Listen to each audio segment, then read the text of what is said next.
الحمد لله رب العالمين، والصلاة والسلام على سيد الأنبياء والمرسلين.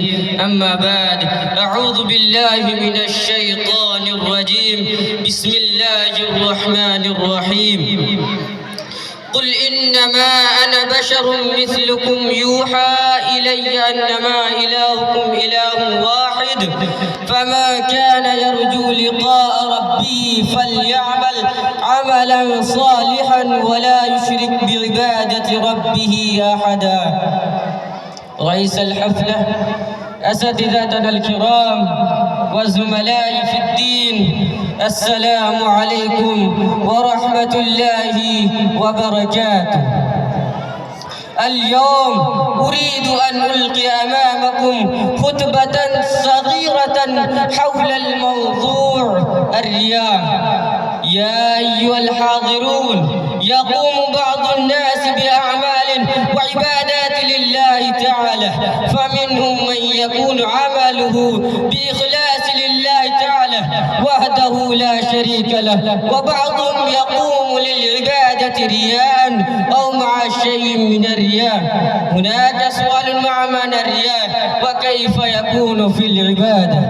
الجواب: الرياء لغة معناه هو الإظهار، ومعناه شرعا فعل الخير يقصد أن يراه الناس ويحمدوه عليه. افترى المرائي يحسن العمل أمام الآخرين، ولا يقصد طاعة الله بهذا التحسين للعمل. يا أيها المستمعون الكرام، قد يحصل الرياء من بعض الناس في أثناء الصلاة. كان يقوم الرجل فيصلي فيزين صلاة لما يرى من نظر رجل، وقد اشتد خطر الرياء على آدم فيصل به إلى حال النفاق، وهو يرائي الناس بعمله.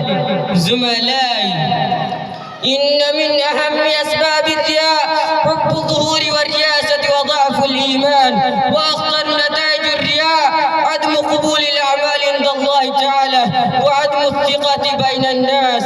ولا تنسوا أن الله تعالى جعل الأعمال شرطين أساسين، هما: أولا أن يكون عملا خالصا الله تعالى بعيدا عن كل أنواع الشرك كبيرة وصغيرة، ومن الشرك الرياء. ختاما، نسأل الله أن يحفظنا جميعا من الرياء ويهدينا إلى صراط مستقيم. وصلى الله على النبي الكريم، وآخر دعوانا أن الحمد لله رب العالمين، والسلام.